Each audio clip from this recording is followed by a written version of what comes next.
2007 Honda Accord with a V6. We are going to be talking about the pressure sensors for the transmission, third and fourth gear. If you look right there, we have the fourth gear. You can see it says 4 right there. If we look right here, you can just barely see the third gear. So a 10mm bolt that you have to take out. Right there is where the pressure sensor sits. I already removed it. And then just like you took it off, you're gonna use your 7/8 to tighten it back up.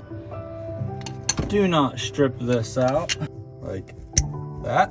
I hope that was helpful. Have a nice day.